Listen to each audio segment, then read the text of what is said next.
wabarakatuh. Waalaikumsalam warahmatullahi wabarakatuh.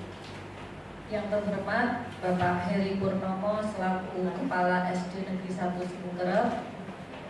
Yang saya hormati Bapak Ibu Guru serta staf karyawati SD Negeri 1 Sepukerep. Pertama-tama, marilah kita panjatkan puji syukur kehadirat Allah Subhanahu wa Ta'ala. Berkat rahmat dan hidayahnya, kita masih bisa berkumpul di sini dalam keadaan sehat walafiat. Tak lupa sholawat serta salam marilah kita haturkan kepada junjungan kita Nabi Agung Muhammad Sallallahu Alaihi Wasallam. Pada kesempatan kali ini, perkenankan saya sebagai pembawa acara untuk membacakan susunan acara kegiatan diseminasi pada hari ini. Berikut adalah susunan kegiatan diseminasi pada pagi hari ini. Antara lain, yang pertama pembukaan, yang kedua sambutan dari kepala sekolah, yang ketiga pemaparan materi modul 1.4 tentang budaya positif oleh calon guru penggerak dari SD Negeri 1 Sepukerep. Yang keempat sesi tanya jawab, kelima refleksi atau tanggapan dari rekan sejawat, dan yang terakhir adalah penutup. Baiklah Bapak Ibu, mari kita mulai acara pada pagi hari ini. Kita buka acara pada hari ini dengan bacaan basmalah bersama-sama. Bismillahirrahmanirrahim. Menginjak acara yang kedua adalah sambutan dari kepala sekolah kepada Bapak Heri Purnomo. Waktu sepenuhnya dipersilakan. Bapak Ibu sambil duduk dulu. Bismillahirrahmanirrahim. Assalamualaikum warahmatullahi wabarakatuh. Waalaikumsalam warahmatullahi wabarakatuh. Yang kami hormati Bapak Ibu Guru, staf karyawati SD Negeri 1 Sepukerep, dan khusus yang saya hormati Ibu Wiwin Nurwati sebagai pemateri pada kegiatan hari ini. Pertama-tama marilah kita panjatkan puji syukur kepada Tuhan Yang Maha Esa atas limpahan karunia-Nya sehingga kita semua pada kesempatan hari ini masih diberi nikmat sehat, sehingga kita masih dapat berkumpul di sini dalam kegiatan diseminasi dari program calon guru penggerak pada hari ini tanpa suatu halangan apapun. Sholawat beserta salam tidak lupa marilah kita sanjungan kepada baginda Nabi besar Muhammad SAW yang insya Allah kita nantikan syafaatnya kelak di yaumil akhir. Terima kasih Bapak Ibu Guru peserta seminar atas waktu yang diberikan kepada kami.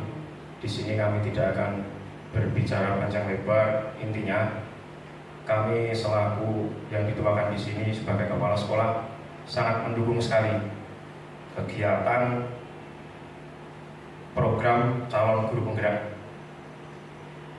Yang kebetulan di sini Ibu Wiwin di angkatan ke-9.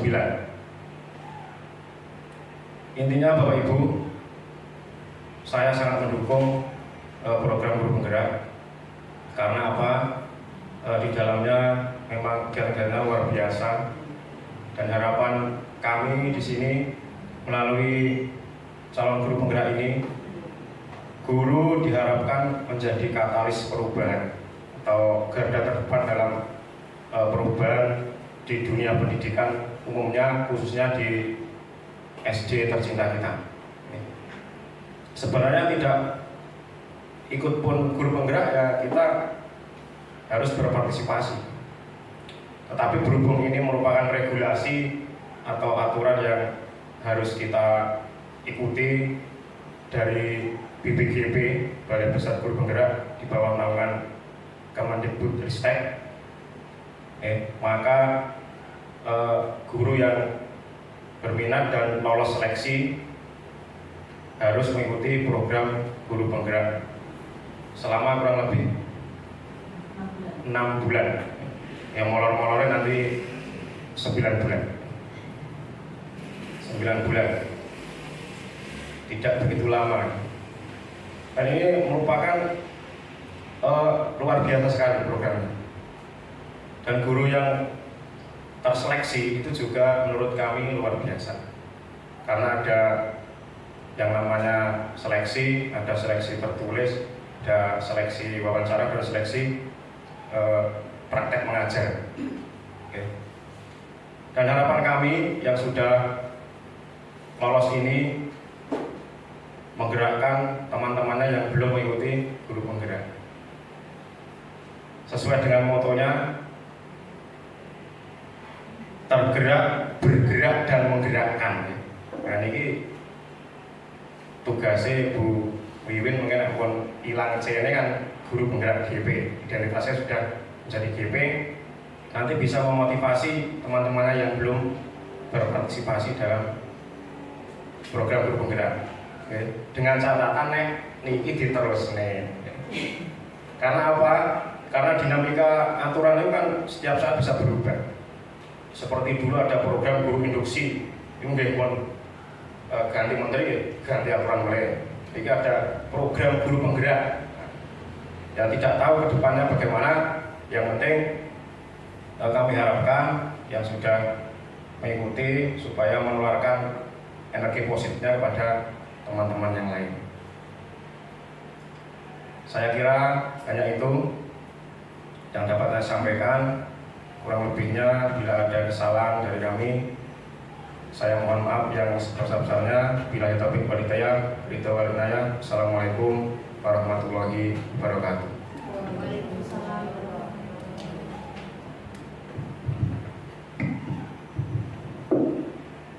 Baiklah Bapak Ibu, kita menuju acara yang ketiga, acara inti, yaitu pemaparan materi modul 1.4 budaya positif, yaitu menyebarkan pemahaman dan pengalaman penerapan budaya positif yang akan disampaikan oleh calon guru penggerak dari SD Negeri 1 Sempukerep, Ibu Wiwin Morwati. Waktu sepenuhnya kami persilakan.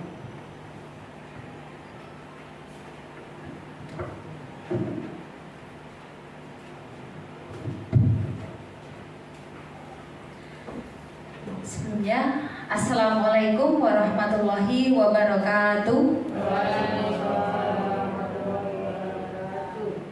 Yang terhormat Bapak Heri Purnomo selaku Kepala Sekolah SD Negeri 1 Sempukerep, yang saya hormati Bapak dan Ibu Guru SD Negeri 1 Sempukerep.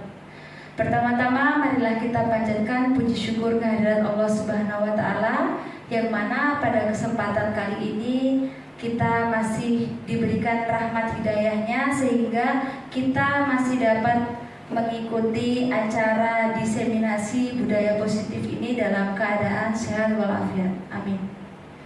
Tak lupa selawat serta salam marilah kita haturkan pada junjungan kita Nabi besar Muhammad Sallallahu Alaihi Wasallam. Semoga di hari akhir nanti kita bersama-sama mendapatkan syafaat dari beliau. Bapak, Ibu hadirin yang berbahagia, pada kesempatan kali ini perkenankanlah saya menyampaikan paparan materi budaya positif, menyebarkan pemahaman dan pengalaman penerapan budaya positif. Sebelumnya saya ucapkan terima kasih kepada Bapak Ibu semua yang telah menghadiri undangan saya dalam mengikuti kegiatan diseminasi ini.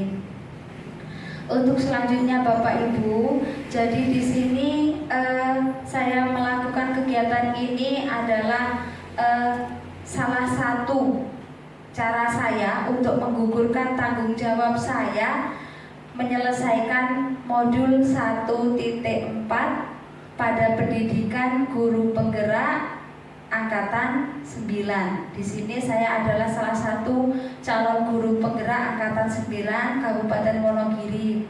Saya akan menyampaikan apa yang saya dapatkan ketika saya mempelajari modul 1.4 Bapak Ibu. Di sini saya bukan menjadi guru, maksudnya saya bukan menggurui. Jadi saya hanya sekedar menyampaikan apa yang saya dapat di modul 1.4. Begitu ya Bapak Ibu. Langsung saja. Terkait dengan budaya positif di sekolah yaitu nilai dan kebiasaan di sekolah yang berpihak pada murid agar mereka dapat berkembang menjadi pribadi yang kritis, penuh hormat dan bertanggung jawab sesuai dengan profil pelajar Pancasila. Bapak Ibu, yang ingin saya sampaikan di sini, di sekolah kita sebenarnya sudah ada budaya positif atau belum? Sudah.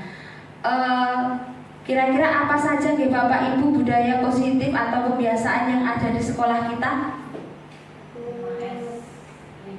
Ya, pembiasaan 5S, senyum, salam, sopan, sapa, santun. Oke, pembiasaan 5S ada juga. Budaya positif di sekolah kita itu yaitu penghafalan Asmaul Husna sebelum kegiatan pembelajaran berlangsung.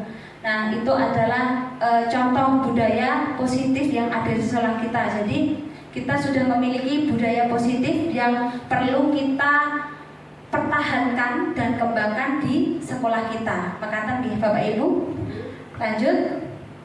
Nah, di sini saya akan menyampaikan konsep budaya positif, ya. Jadi ada 7 konsep budaya positif yang akan saya sampaikan. Di antaranya yang pertama, pembelajaran dengan paradigma baru. Yang kedua, disiplin positif.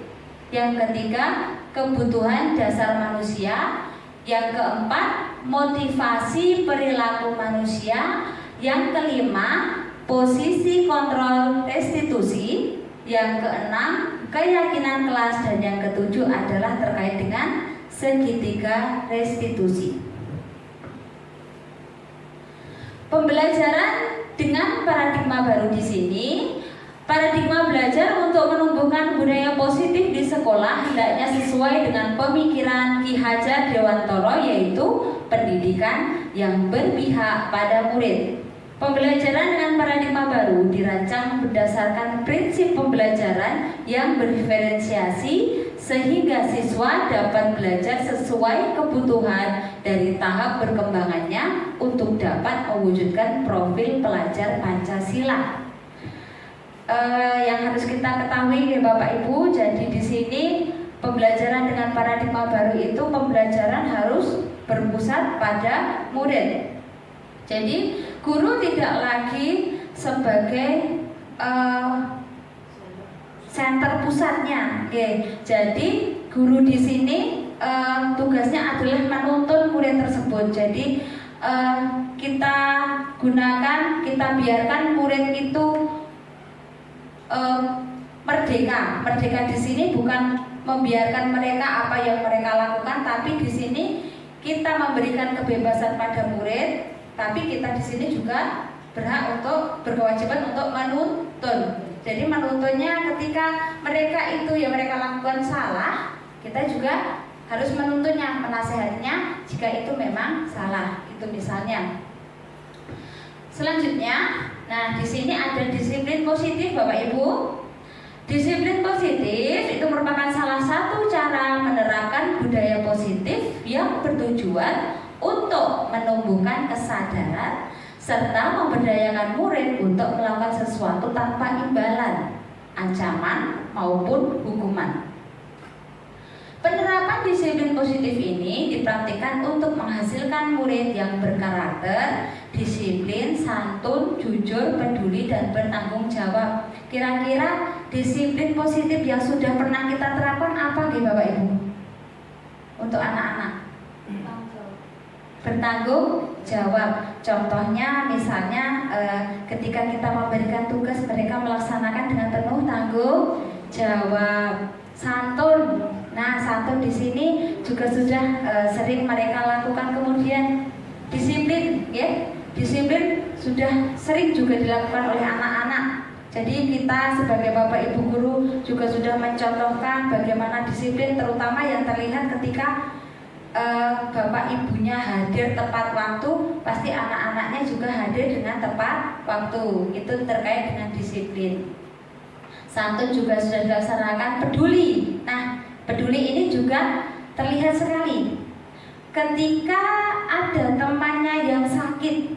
Yang paling terlihat ada temannya yang sakit, biasanya anak-anak bagaimana Ibu, Bapak? Ya, menjenguk.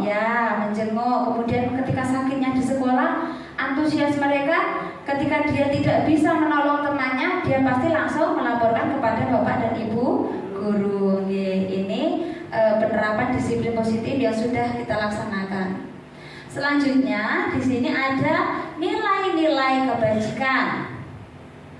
Nah, khususnya kita yang berada di mengajar di kelas 1, 2, 4, dan 5, kita pasti sudah tidak asing lagi dengan adanya profil pelajar Pancasila. Nah, dalam nilai-nilai kebajikan ini, disiplin positif akan membawa murid pada nilai-nilai kebajikan yang sesuai dengan profil pelajar Pancasila.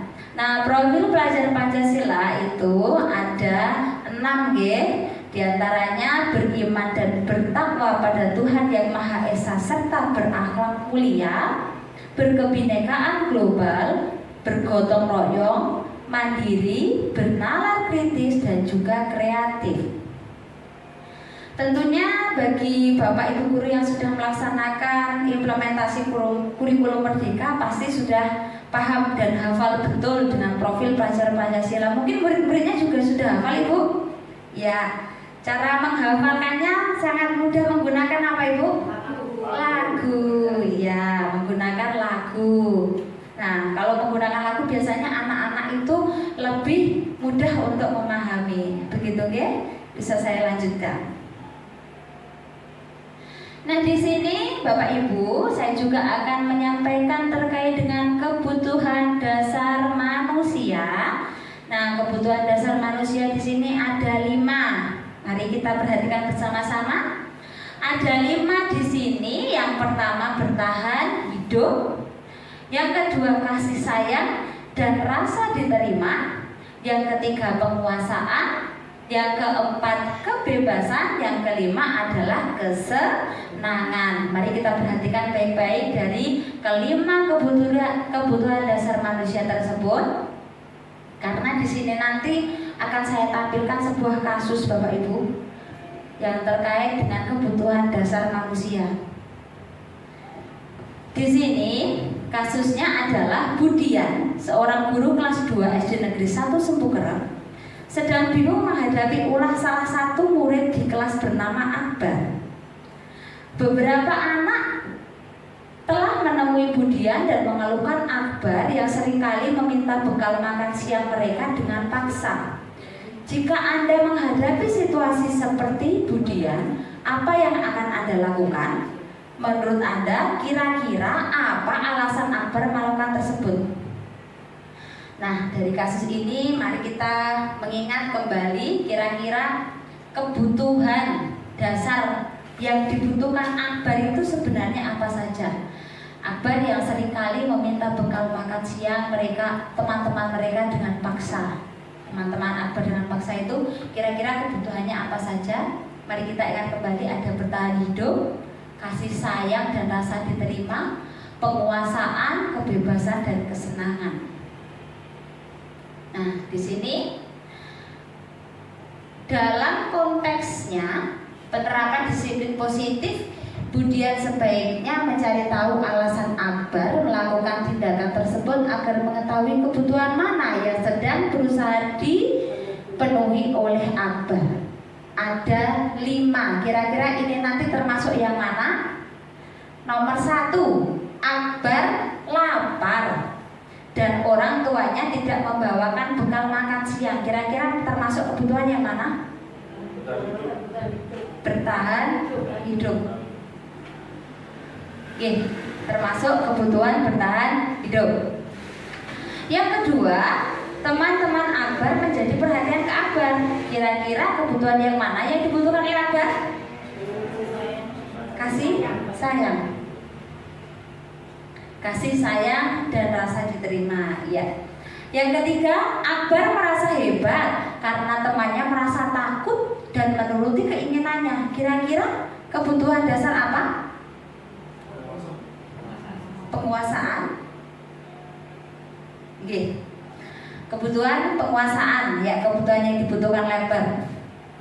Kemudian yang keempat, Akbar merasa bosan dengan bekal yang dibawakan oleh orang tuanya karena menunya selalu sama. Kira-kira apa yang belum, ya Bapak Ibu? Kesenangan, kebebasan. Yang terakhir, Akbar hanya iseng dan dia menikmati ekspresi wajah temannya yang kesal. Berarti kesenangan. Baiklah, terima kasih Bapak Ibu, kita sudah memecahkan salah satu kasus di sini yang terkait dengan siswa yang berulah karena dia memiliki 5 kebutuhan dasar. Selanjutnya, motivasi perilaku manusia. Motivasi merupakan dorongan yang timbul pada diri sendiri secara sadar atau tidak sadar untuk melakukan suatu tindakan dengan tujuan tertentu. Di sini, menghindari ketidaknyamanan dan hukuman. Murid melakukan disiplin karena ia takut dihukum, termasuk motivasi ekstrinsik. Berarti motivasinya dari luar, bukan dari siswa tersendiri. Kemudian mendapatkan imbalan atau penghargaan dari orang lain. Kira-kira termasuk juga motivasi dari diri atau dari luar?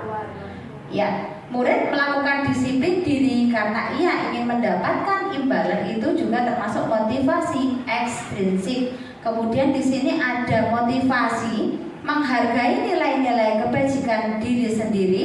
Murid melakukan disiplin diri karena sadar nilai kebajikan dirinya, yaitu motivasi intrinsik. Begitu ya Bapak Ibu. Jadi motivasinya ini ada ekstrinsik dan intrinsik. Selanjutnya, nah, konsep disiplin dengan identitas gagal.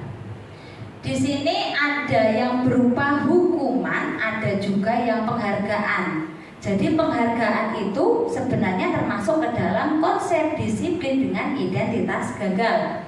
Contohnya hukuman yang menyakitkan, misalnya dengan menggunakan kata-kata atau mungkin dengan fisik, silahkan lari di halaman, memutari halaman. Nah, itu juga termasuk hukuman yang menyakitkan. Tidak nyaman, murid menjadi takut, juga memaksa, kemudian murid menyembunyikan kesalahannya. Nah, di sini juga murid menjadi rendah diri, istilahnya jadi minder. Murid itu juga diberi dengan hukuman. Selanjutnya, penghargaan yang dinyatakan juga identitas gagal, tidak efektif, merusak hubungan atau menimbulkan sifat iri, mematikan kreativitas, menghukum dengan sistem ranking, merampas motivasi dari dalam diri atau motivasi intrinsik siswa. Konsep disiplin yang dikatakan dengan identitas sukses itu ada konsekuensi dan restitusi. Konsekuensi ini penguatan jangka pendek, perlu monitoring berkelanjutan.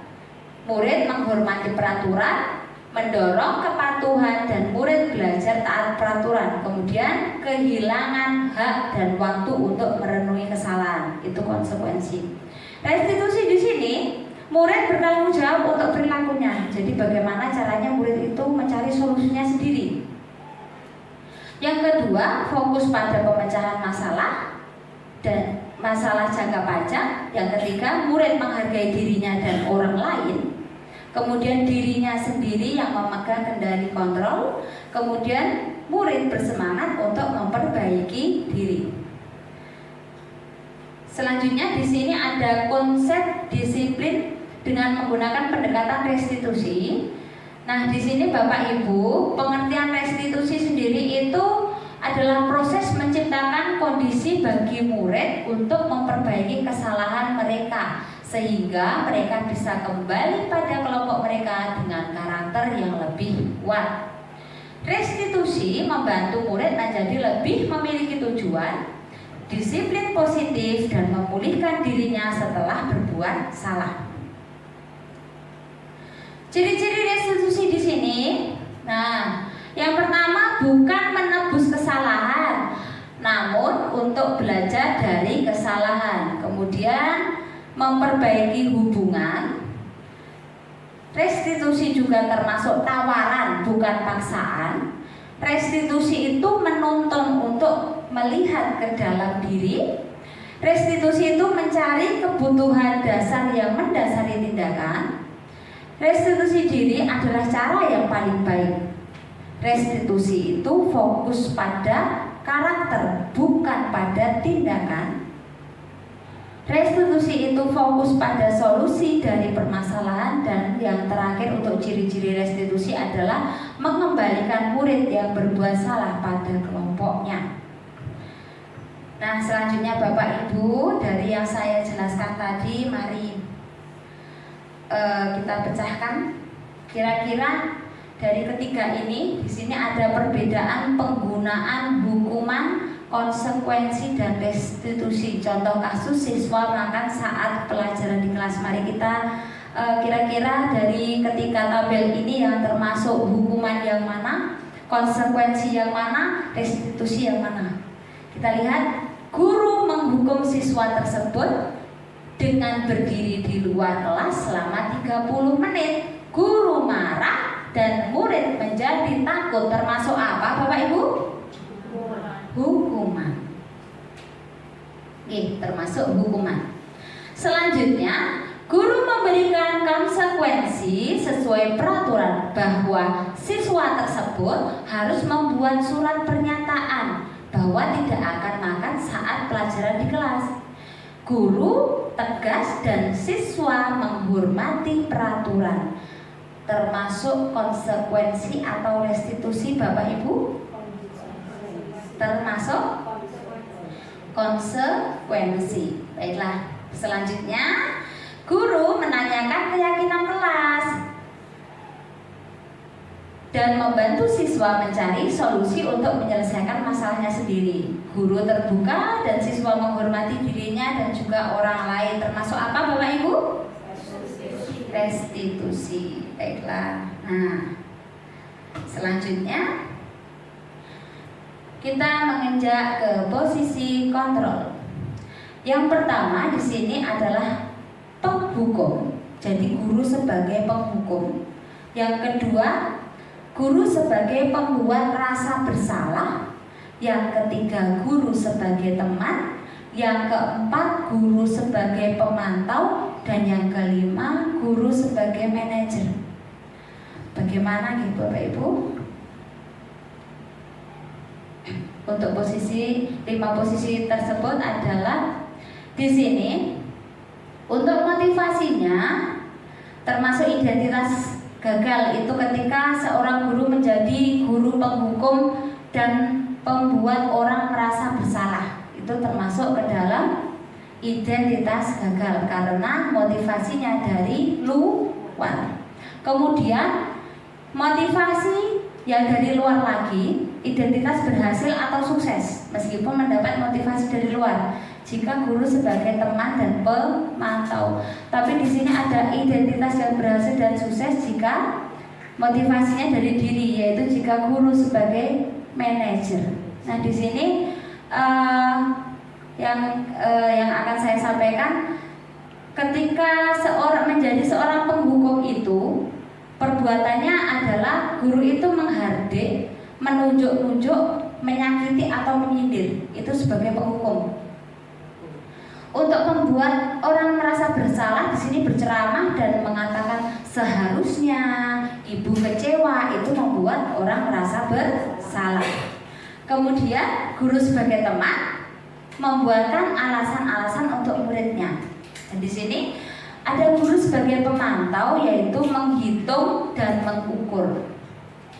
Kemudian guru sebagai manajer biasanya mengajukan pertanyaan. Nah, yang mudah untuk membedakan biasanya dari kata-kata guru tersebut. Misalnya jika guru itu seorang penghukum, contohnya kalau kamu tidak melakukannya, awas ya, rasakan. Nah, itu termasuk guru sebagai penghukum. Kemudian di sini ketika guru tersebut sebagai pembuat orang merasa bersalah, biasanya kamu seharusnya kamu sudah tahu ibu lelah sekali mengatasinya, ibu stres. Nah, itu membuat anak-anak itu merasa bersalah. Nah, selanjutnya kalau posisi guru sebagai teman, biasanya kata-katanya seperti ini. Ayolah, lakukan demi ibu. Masa kamu tidak mau? Ingat, ibu pernah bantu, misalnya apa? Bahasa Jawanya mudah-mudah ya. Lanjut. Nah, di sini guru sebagai pemantau, apa peraturannya? Misalnya seperti itu. Kalau sebagai manajer, banyak bertanya, mengajukan pertanyaan, menggali sesuai sendiri. Apa yang kita yakini, kemudian apa yang bisa kau kerjakan untuk memperbaiki masalah ini. Dan hasilnya biasanya jika guru itu sebagai penghukum, siswa menjadi pemberontak, suka menyalahkan orang lain dan juga berbohong. Supaya tidak dihukum guru, saya mau berbohong aja, misalnya. Kemudian pembuat orang merasa bersalah biasanya menyembunyikan, menyangkal atau berbohong. Kalau teman itu biasanya ketergantungan. Jadi kalau anak tersebut tidak diajak sebagai teman, agak sulit. Kemudian pemantau menyesuaikan diri bila diawasi. Jika tidak diawasi, bubar, seperti itu. Kalau manajer di sini menguatkan pribadi karena dia harus sesuai dengan apa yang dia ucapkan, karena motivasinya itu dari diri anak sendiri, begitu. Nah, di sini kaitan dengan dunia berkualitas, murid meletakkan guru di luar dunia berkualitas. Kemudian untuk penghukum di sini murid berkata, biarkan saja, nanti juga marah-marah lagi. Jadi sudah hafal kalau gurunya suka marah-marah, muridnya ya biarkan saja, nanti marah-marah lagi. Sudah, istilahnya sudah kebal. Kemudian kalau pembuat merasa bersalah, ibu stres, anak-anak apa yang diucapkan? Maafkan saya bu, sudah selesai. Kalau sebagai teman, saya pikir bapak ibu teman saya, ternyata begitu. Nah, kalau sebagai pemantau, berapa banyak bintang yang saya harus peroleh, berapa halaman yang harus saya tulis. Nah, biasanya kalau pemantau di sini dengan apa ya bapak ibu ya? Contohnya pemantau dengan banyaknya bintang, dengan banyaknya halaman yang dicari anak-anak, biasanya menggunakan penghargaan. Bagaimana caranya saya bisa memperbaiki keadaan? Itu yang dilakukan jika guru tersebut bertindak sebagai manajer. Lanjut. Nah, di sini analisis sekilas. Coba dari yang saya sampaikan tadi, kira-kira bagaimana ini? Saya kecewa sekali dengan kamu. Kira-kira posisi guru di sini sebagai apa? Saya kecewa sekali. Ya, pembuat rasa bersalah. Kamu tidak pernah benar melakukannya. Kira-kira apa Bapak Ibu?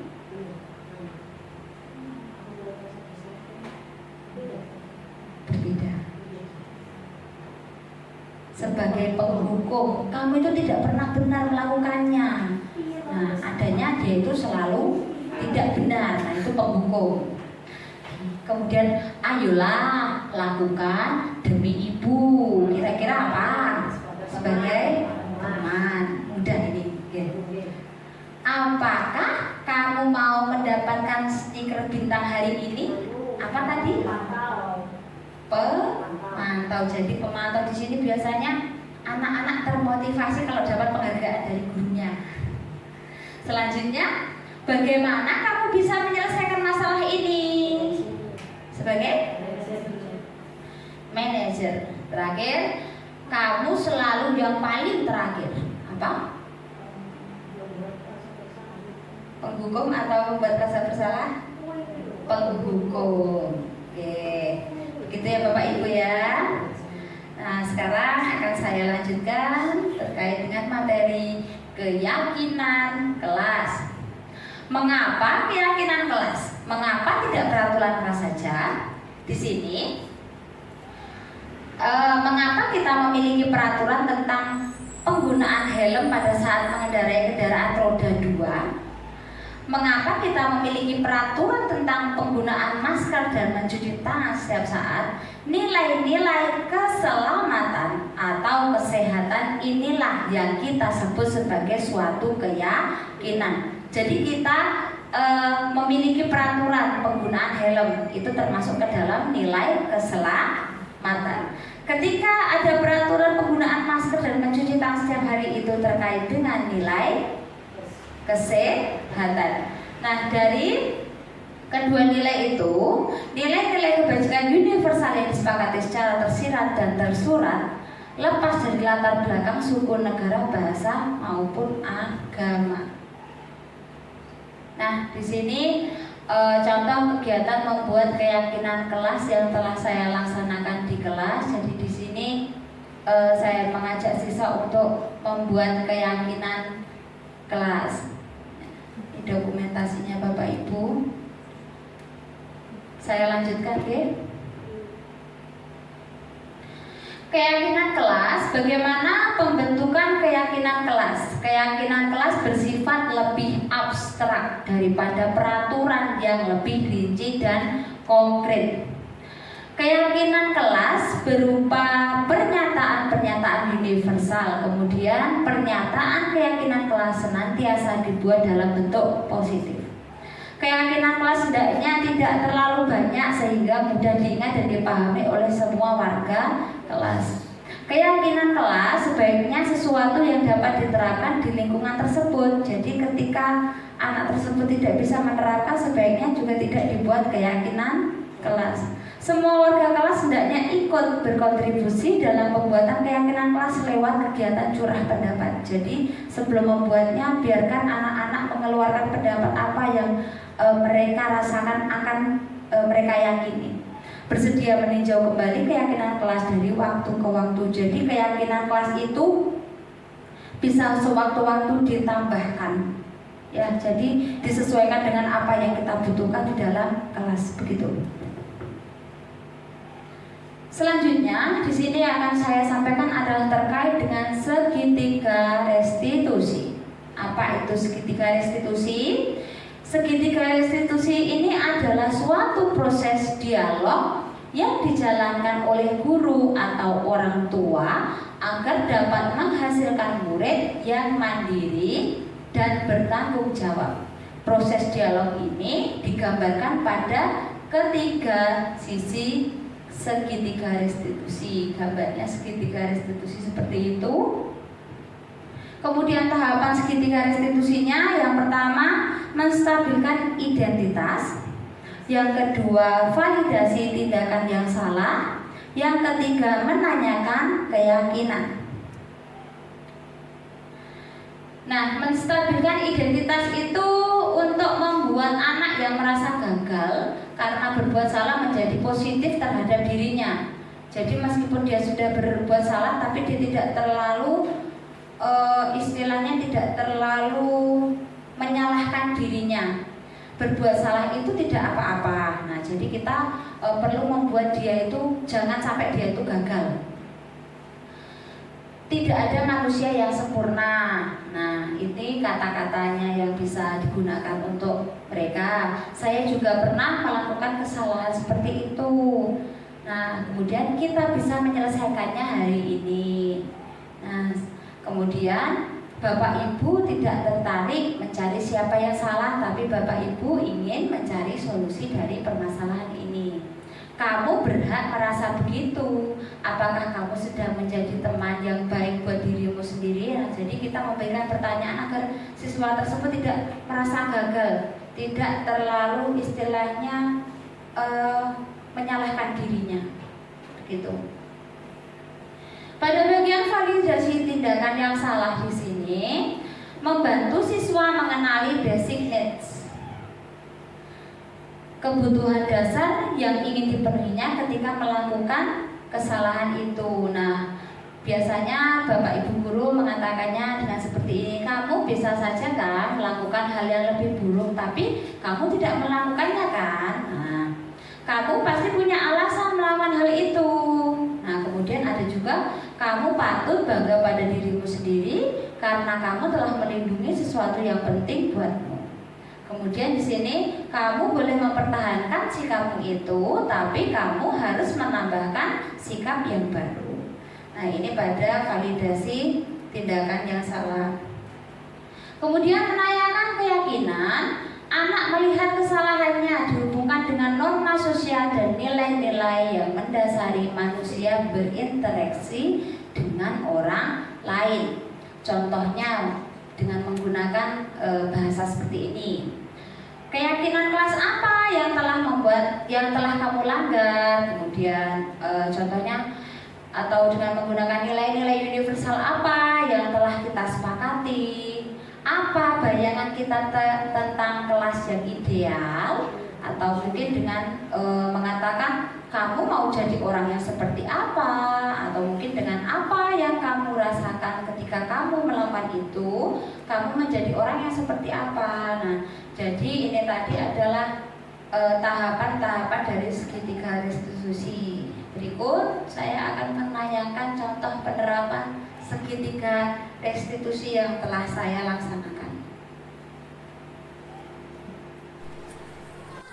Selamat pagi Tristan. Selamat pagi Bu. Baiklah Tristan, tahu tidak kenapa Bu Guru memanggil Tristan ke sini? Tahu Bu. Iya. Tahu Bu. Sebaiknya saya ada kesalahan. Oh, kamu ada kesalahan sepertinya. Sepertinya ada kesalahan. Kira-kira kesalahannya Tristan apa ya? Saya selalu tidak membawa buku pelajaran. Oh, sering tidak membawa buku pelajaran. Oh iya Tristan. Jadi menurut Tristan sering tidak membawa buku pelajaran ke sekolah itu suatu kesalahan ya? Ya Bu. Ya, jadi tidak apa-apa berbuat salah. Kita sebagai manusia tidak ada yang sempurna, akan tetapi alangkah baiknya jika bagaimana cara kita untuk memperbaikinya. Kita cari solusinya bersama-sama ya Tristan ya. Iya Bu. Tristan, di sini Bu Guru tahu pasti dengan kamu sering tidak membawa buku ke sekolah itu sebenarnya kamu punya alasan. Alasan kamu apa Tristan? Saya terburu-buru berangkat sekolah. Terburu-buru saat berangkat ke sekolah. Berarti kamu mempersiapkan jadwal pelajaran itu ketika pagi hari. Iya Bu. Ketika pagi hari, jadi supaya tidak terlambat kamu terburu-buru gitu. Iya Bu. Nah, baiklah Tristan, yang namanya kamu tidak membawa buku ya, tidak membawa buku pelajaran itu kan nanti yang terjadi pastinya kamu akan ketinggalan pelajaran bukan? Iya Bu. Nah, di sini Tristan yang akan Bu Guru tanyakan lagi, apakah Tristan masih ingat dengan keyakinan kelas yang kita buat di dalam kelas? Ingat Bu. Ingat. Kira-kira kalau Tristan itu sering tidak membawa buku ke sekolah, buku pelajaran ke sekolah, itu sesuai dengan keyakinan kelas tidak Tristan? Tidak Bu. Tidak. Berarti Tristan kurang disiplin ya? Iya Bu. Ya. Kalau begitu, kalau Tristan Bu Guru ajak untuk mencari solusinya, bersedia? Iya Bu. Bersedia. Kira-kira yang akan Tristan lakukan untuk menyelesaikan permasalahan Tristan tersebut apa ya? Saya melakukan tindakan itu setelah belajar Bu. Setelah belajar pada Malam hari. oh iya, berarti kamu nanti mempersiapkan buku pelajaran setelah belajar malam ini? Iya, Bu. Baiklah, akan mulai dilaksanakan kapan, Tristan? Hari ini langsung dilaksanakan? Iya, Bu. Ya, terima kasih Tristan atas kerjasamanya. Setelah ini nanti Tristan bisa kembali.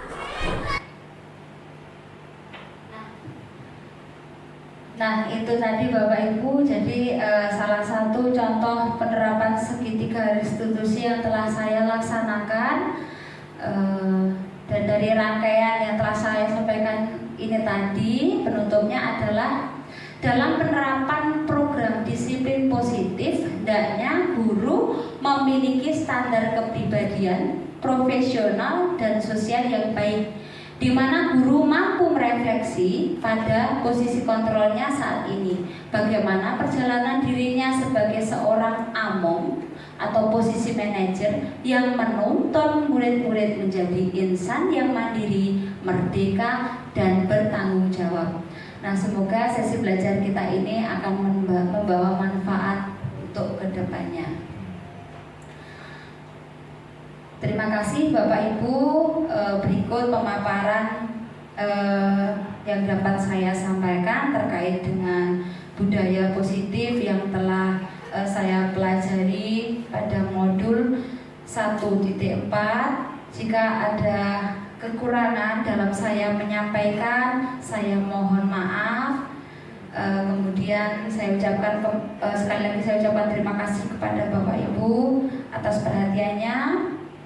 Billahi taufik wal hidayah. Wassalamualaikum warahmatullahi wabarakatuh. Waktu saya kembalikan kepada Ibu Moderator. Terima kasih.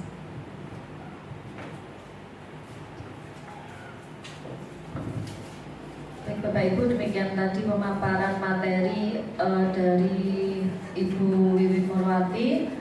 Untuk berikutnya adalah sesi tanya jawab. Di sini kami membuka 2 termin, untuk 2 orang penanya.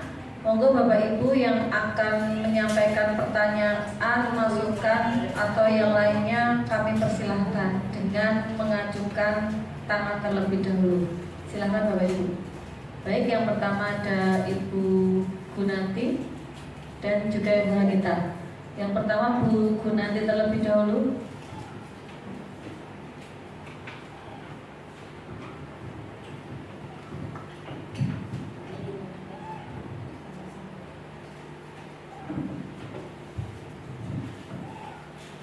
Terima kasih waktu yang sudah diberikan kepada saya. Saya di sini akan menanyakan tentang upaya apa yang dapat dilakukan oleh guru sebagai pendidik untuk dapat menumbuhkan reaksi positif pada siswa terhadap kegagalan. Ya, itu saja. Terima kasih.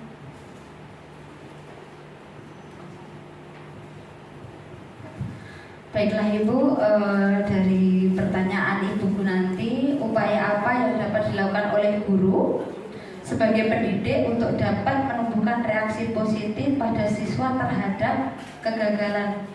Jadi di sini yang pertama akan saya laksanakan, yang akan guru laksanakan di sini yang pertama adalah mendiskusikan dengan orang tua.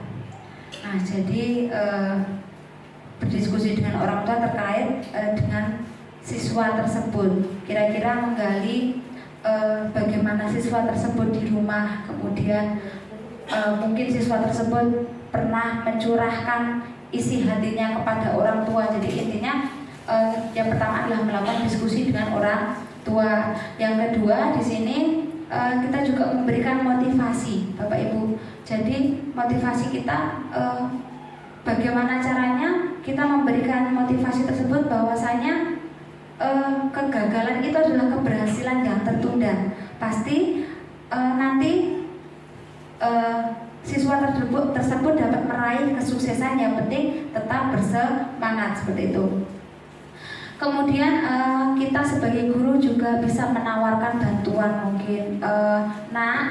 Mungkin kamu membutuhkan apa dari Bu Guru agar kamu bisa termotivasi, agar kamu tidak terpuruk dalam keadaan ini. Mungkin kita bisa menawarkan hal tersebut. Kemudian mengamati, jadi kita juga mengamati siswa tersebut. Kira-kira setelah apa yang kita lakukan, apakah siswa tersebut masih terpuruk atau sudah bisa berubah? Nah, itu jika kita mengamatinya. Kemudian merefleksikan kegagalannya. Kita juga perlu merefleksikan apakah dia gagal itu dari dirinya sendiri atau kita sebagai guru yang juga gagal dalam memberikan pembelajaran kepada mereka. Nah, kemudian yang terakhir adalah memberikan alternatif belajar. Jadi mungkin ketika siswa tersebut merasakan sesuatu yang sekiranya saya belajar ini kok saya tidak paham, saya membutuhkan cara belajar yang lain, itu bisa kita laksanakan. Begitu, bagaimana Bu? Terima kasih. Monggo. Oke, terima kasih untuk waktu yang diberikan. Bu Wiwin, saya mau bertanya, bagaimana peran guru penggerak dalam menularkan kebiasaan baik pada guru lain dalam membangun budaya positif di sekolah? Demikian.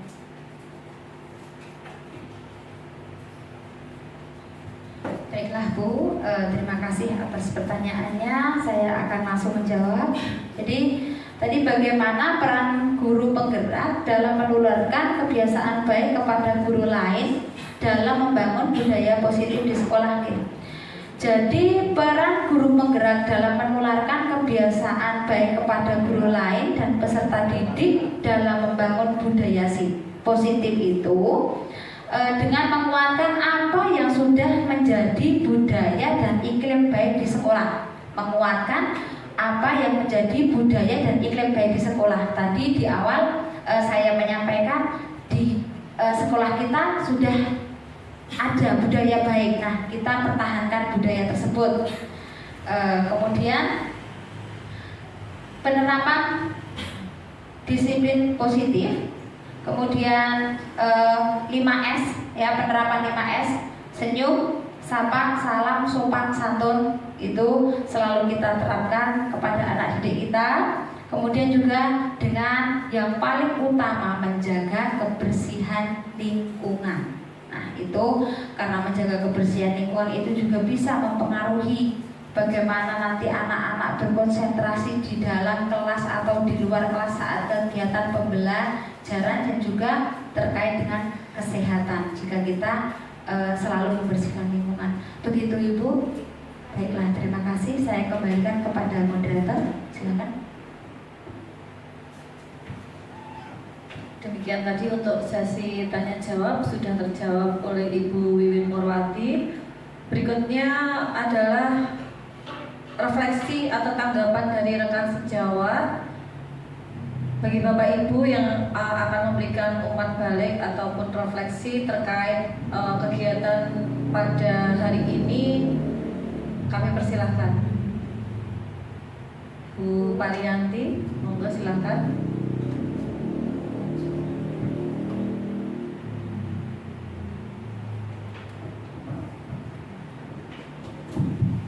Terima kasih atas waktu yang diberikan. Umpan balik yang akan saya sampaikan adalah diseminasi budaya positif adalah salah satu tugas dalam modul 1.4 pada pendidikan calon guru penggerak. Materi yang disampaikan antara lain perubahan paradigma, teori kontrol, disiplin positif, kebutuhan dasar manusia, keyakinan kelas, dan segitiga restitusi. Tujuan membangun budaya positif di sekolah adalah menumbuhkan karakter anak. Kita semua percaya bahwa tujuan penting sekolah adalah pembentukan karakter. Itulah mengapa banyak program sekolah yang bertujuan untuk menumbuhkan karakter murid. Demikian, terima kasih.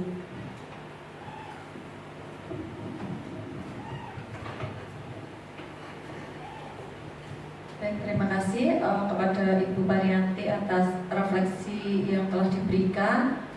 Bapak Ibu, acara demi acara telah kita lalui. Kemudian untuk yang terakhir, tak lupa marilah kita tutup acara pada hari ini dengan ucapan hamdalah atas kelancaran yang telah diberikan dari awal sampai akhir siang hari ini. Mari kita membaca hamdalah bersama-sama. Alhamdulillahirabbil alamin. Demikian Bapak Ibu yang dapat saya sampaikan. Di sini saya selaku pembawa acara mohon maaf jika dalam memandu kegiatan diseminasi pada hari ini ada kesalahan. Terima kasih atas waktu yang telah diberikan kepada kami. Wassalamualaikum warahmatullahi wabarakatuh. Waalaikumsalam.